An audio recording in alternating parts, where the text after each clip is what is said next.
Hello my प्यारे बच्चों, आज का क्लास एक्सरसाइज 1.1 और एनसीईआरटी बुक से हम क्लास 10th का 1.1 से स्टार्ट से ही करने वाले हैं। 1.1 में दिया गया है वास्तविक संख्या और इसी में है नंबर 1 का सवाल है निम्नलिखित संख्याएं का एचसीएफ ज्ञात करने के लिए यूक्लिड विभाजन एल्गोरिथम का प्रयोग करके एचसीएफ ज्ञात कीजिए। ठीक है, एचसीएफ आप पढ़े होंगे बच्चे में, हाईएस्ट कॉमन फैक्टर, जिसको बोला जाता है हाईएस्ट कॉमन फैक्टर। एचसीएफ हम बच्चे में पढ़े होंगे 2-3 तरह से, एक होता है भाग विधि से, एक होता है अभाज्य गुणनखंड विधि से, और जो भाग विधि होता है उसी को क्या बोलते हैं, विभाजन, यूक्लिड विभाजन एल्गोरिथम। ठीक है, और उसी के मेथड पे हम आज बताने वाले हैं। आप ऐसे अगर ऑब्जेक्टिव में ऐसा सब सवाल दे तो आप कोनो विधि से बना सकते हैं, लेकिन जब कहे कि यूक्लिड विभाजन एल्गोरिथम से बनाना है तो इसका मतलब समझिए कि भाग विधि से ही बनाना है। चलिए हम बताते हैं। सबसे पहले इसमें देखते हैं कि बड़ा डिजिट कौन सा है। बड़ा है क्या, 225। ठीक है, तो 225 बड़ा है, तो 225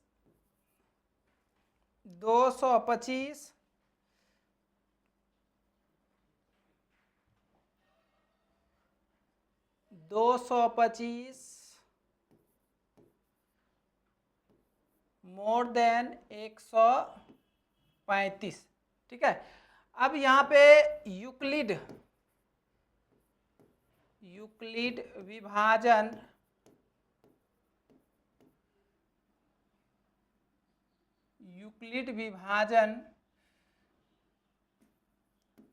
के प्रयोग से हम बच्चे में पढ़े होंगे कि भाज्य बराबर भाजक गुना भागफल जोड़ शेष होता है।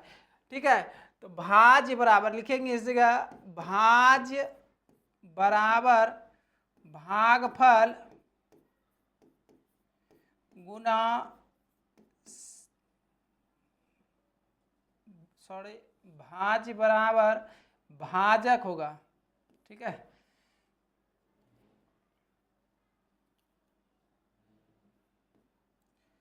भाज्य बराबर भाजक गुना भागफल जोड़ शेषफल, या शेष भी लिख सकते हैं। तो इसी को बोला जाएगा ए बराबर बी गुना क्यू प्लस आर। ठीक है, चलिए हम भाग विधि से इसको डील करते हैं। तो सबसे पहले 135 भागा 225। ठीक है, ये हो गया आपका भाज्य और ये हो गया भाजक। अब इधर जो निकलेगा वो होगा भागफल। ठीक है, तो एक बार में खाएगा, एक बार में 135। ठीक है, 135 इसको घटाते हैं 0 और 12 में 3 गया 9 और यहाँ बच गया 1 में 1 0। इस पूरे चीज को हम क्या करेंगे, लिख लेंगे 225 बराबर भाजक ये हो गया 135 गुना भागफल क्या है, 1 है, तो 1 लिखेंगे प्लस शेषफल कितना है 90। जब तक 0 यहाँ नहीं आए तब तक हम इसको क्या करेंगे, देते रहेंगे। ठीक है, फिर देंगे किससे, 135 से। 135 से जब देंगे तो 9 दूनी 18 हो जाता है, तो 1 से खाएगा यहाँ 90, तो 5, ये हो गया 4। ठीक है, इस मेथड को भी पूरा लिख देना है। 135 बराबर 90 गुना 1 प्लस 45। अभी भी 0 नहीं आया है, तो एक स्टेप और देख लेते हैं। तो 90 45 दूना 90, यहाँ आ गया 0 0, घटने के बाद क्या आएगा 0। अब देखिए 90 बराबर 45 गुना 2 प्लस 0। अब देखिए इसका जो भाजक होगा, इसका जो भाजक होगा वही क्या कहलाएगा, HCF। अब लिखेंगे चूंकि 225 और 135 का HCF बराबर 45। एक विधि ये हो गया, और दूसरा विधि क्या है, अभाज्य गुणनखंड। लेकिन यहाँ तो अभाज्य गुणनखंड कर नहीं रहा है, कह रहा है यूक्लिड विभाजन के प्रयोग से बनाना है। तो यहाँ पर इसी के विधि से बनाना था, तो इसीलिए इसको इस विधि से ही डील करेंगे। ठीक, चलिए नोट कीजिए।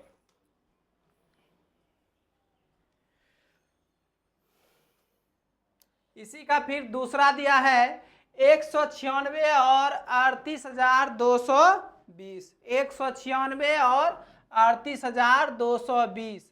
तो इसमें सबसे पहले देखना है बड़ा कौन सा है, बड़ा है 38,220। तो लिखेंगे यहाँ 38,220 मोर देन 196। ठीक है, अब चलेंगे यूक्लिड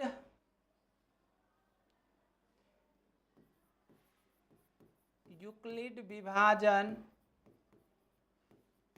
से। तो ये हो जाएगा फिर भाज्य बराबर भाजक गुना भागफल जोड़ शेषफल। ठीक है, तो इसमें बड़ा डिजिट जो है 38,220 में भाग देंगे किससे, 196 से। चलिए देते हैं भाग। तो ये एक बार में खाएगा, एक बार में खाएगा कितना, 196। घटाते हैं इसको, 12 में 6 गया 6, और यहाँ 7 बच गया 17, 17 में 9 जाएगा तो 8, और यहाँ पर 2 में जाएगा 1 तो 1, और ये 2 जो है ये उतर जाएगा। अब देखिए फिर इसमें देखते हैं 9 से खिलाते हैं, एक साथ नहीं खाएगा ये। ठीक है, तो 9 से खिलाएंगे तो कितना हो जाएगा, 1764। तो 12 में गया तो 8 बचेगा, उसके बाद यहाँ पर बच गया 5, 15 में 6 गया तो 9, और इधर सब कट जाएगा 980। 5 बार में फिर खाएगा 980, ये खत्म। ठीक है, एक ही बार में ये पूरा क्लियर हो गया। 38,220 बराबर ये हो गया आपका भाजक, ये भाज्य। ठीक है, ये भागफल और ये शेष।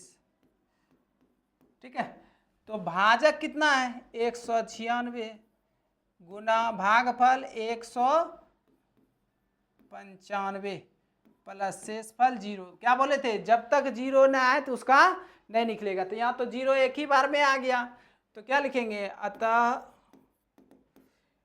38,220 और 196 का HCF बराबर कितना आ जाएगा, जिससे भाग लगा, किससे भाग लगा, 196 से, तो वही क्या हो जाएगा आपका HCF हो जाएगा। ये बहुत इजी है, इसीलिए इसको इजी तरीका से ही बनाना है HCF। चलिए नोट कीजिए।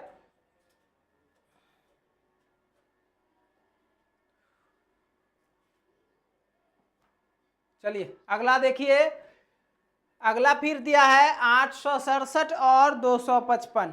867 और 255। तो इसमें सबसे पहले बड़ा क्या है, 867 मोर देन 255। यूक्लिड विभाजन प्रमेय से ये हो जाएगा भाज्य बराबर भाजक गुना भागफल जोड़ शेष।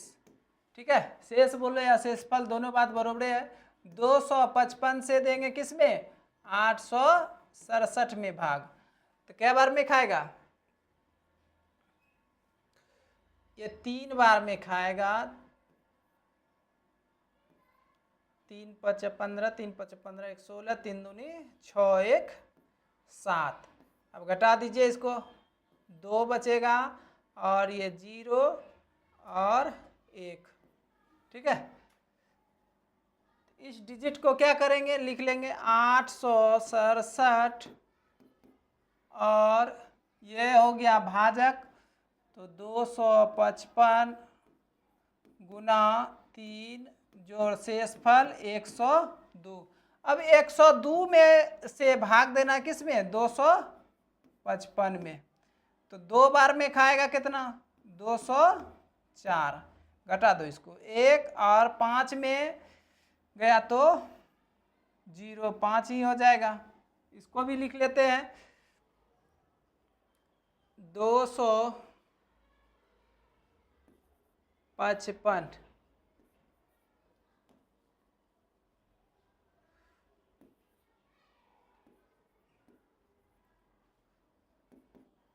तो 102 गुना 2 प्लस 51। ठीक है, अब भी 0 नहीं आया है तो एक बार और देखते हैं, 102 से तो क्या बार में, 2 बार में आ जाएगा ये।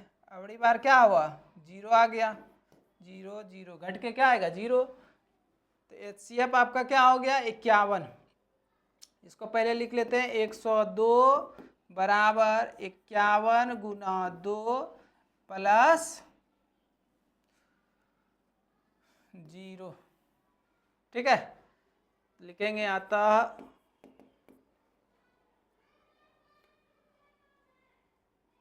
867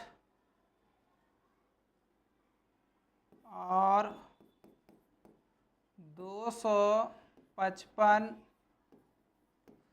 का HCF बराबर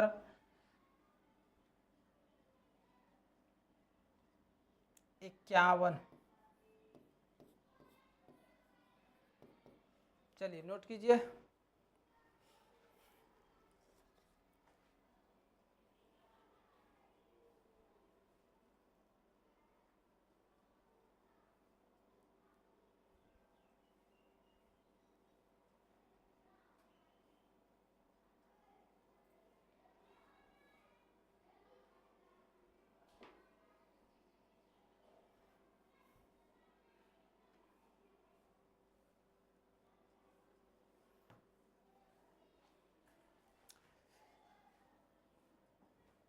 चलिए अगला नंबर देखिए, दर्शाइए कि कोई भी धनात्मक विषम पूर्णांक 6q प्लस 1 या 6q प्लस 3 या 6q प्लस 5 के रूप में होता है। इसमें मान लेंगे, माना कि धनात्मक, क्या कह रहा है, धनात्मक विषम पूर्णांक, धनात्मक विषम पूर्णांक बराबर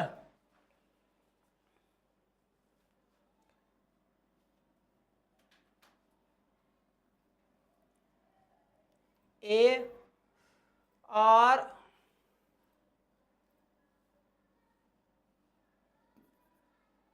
भाजक बराबर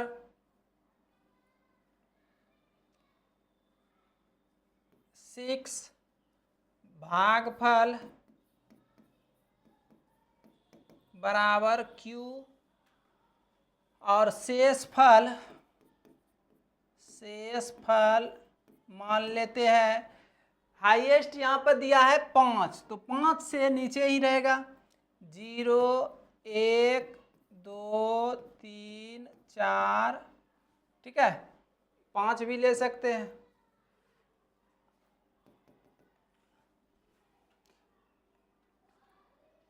चलिए अब यूक्लिड विभाजन प्रमेय से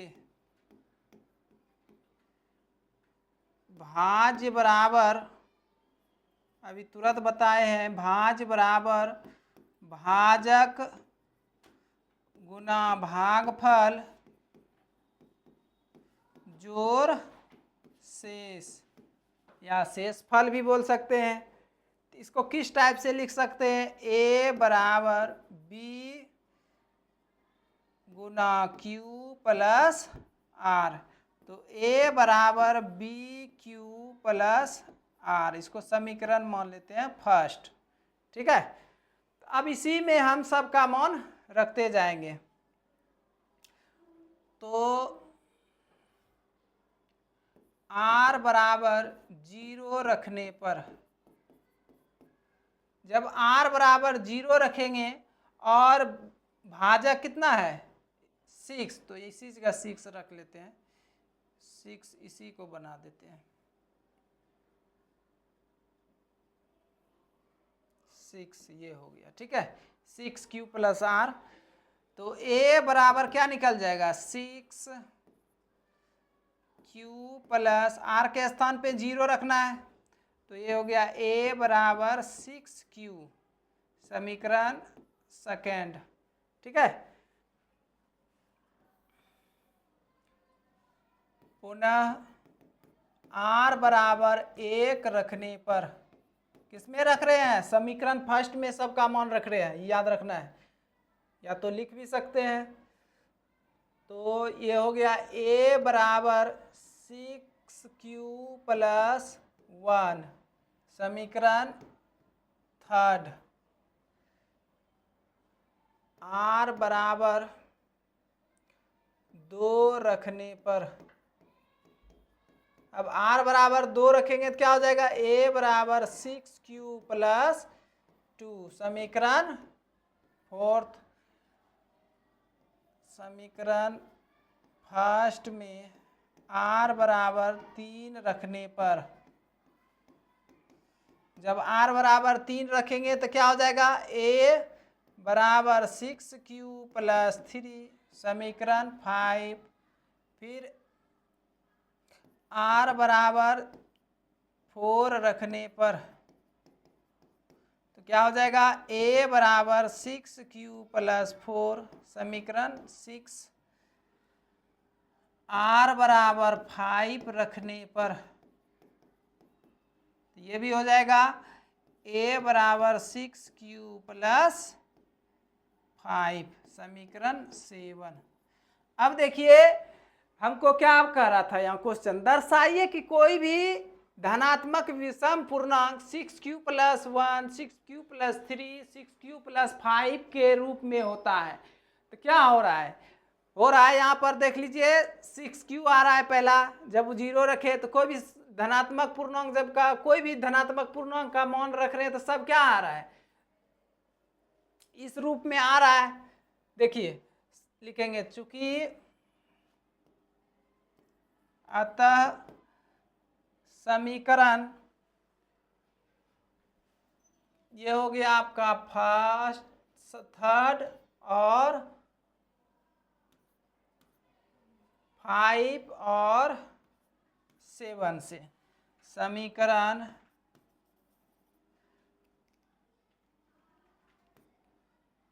थर्ड, 5 और 7 से कोई भी धनात्मक विषम पूर्णांक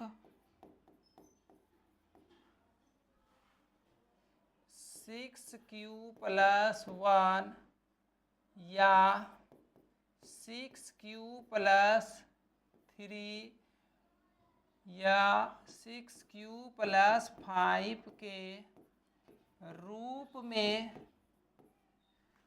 होता है। चलिए प्रूव्ड हो गया ये, यही चीज प्रूव करने का रहा था। नोट कीजिए।